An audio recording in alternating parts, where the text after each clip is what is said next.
Hi, this is Jason from Horrific Nightmares, and it's time for another positive spin.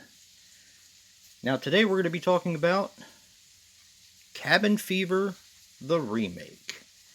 This seems to get a lot of hate, mostly because most people think it's a shot for shot remake, which it almost is.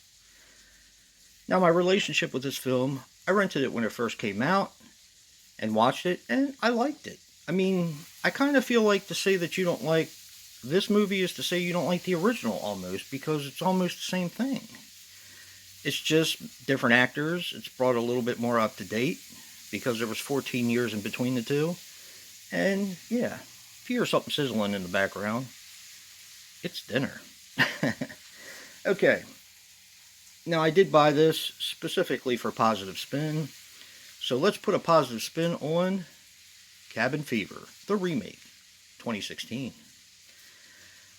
Right in the beginning, I love the homage to The Shining, and this has a lot of Easter eggs in it, like homages to other horror movies, and you're going to have to kind of sift through them yourself. The kid was a bit more creepy, and by the kid I mean the kid that bit the other guy, and he said pancakes, which was, I still think is weird, but I thought he was a little bit creepier in this one, with the bunny mask and everything.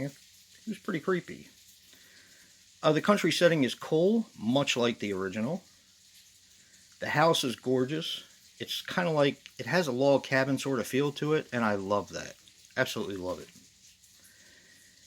It's updated a bit because of social media.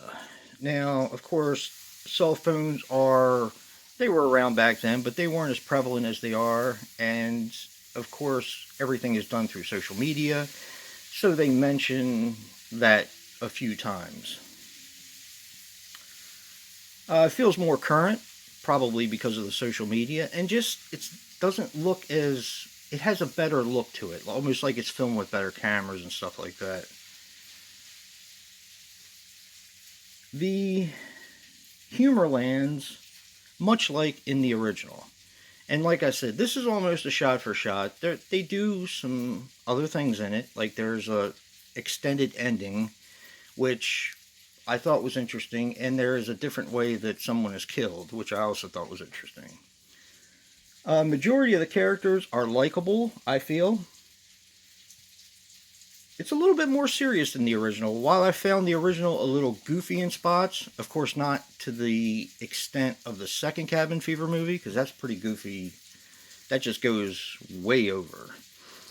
But I felt that this one had a little bit more of a serious vibe to it. Joe and I both talked about, how we felt that way. The gore is incredible in this, and it was in the beginning, but I actually think I like the gore a little bit more in this. It kind of turned my stomach a little bit more this time, and it doesn't normally get to me. I like how they changed the sex of the cop. They made him a her and a blonde, and an attractive blonde, which I think really kind of helps the story a little bit, because I think she feels a little less threatening. And of course, the extended ending, they changed things a little bit, which I appreciated. Now, I had to go back and think about the original in order to put some scenes in kind of in context, but all in all, this is a really competently made remake. And I don't understand the hate for it. I understand people may not feel like shot for shot is necessarily their cup of tea, and I get that. Or I understand preferring the original to this one because it came first. But I really think this had something to offer a little bit more. Usually I like it when remakes kind of take the subject matter and add a little bit more to it. But this one kind of doesn't do that much. But I did like the overall feel. And I do like a lot of the similarities, which I think is kind of weird. But all in all, I think this is worth checking out. How do you feel? This is my positive spin on Cabin Fever, the remake. Make sure you check out Joe's Positive Spin, and if you like what you see in here, hit that like button and subscribe. And until next time, peace.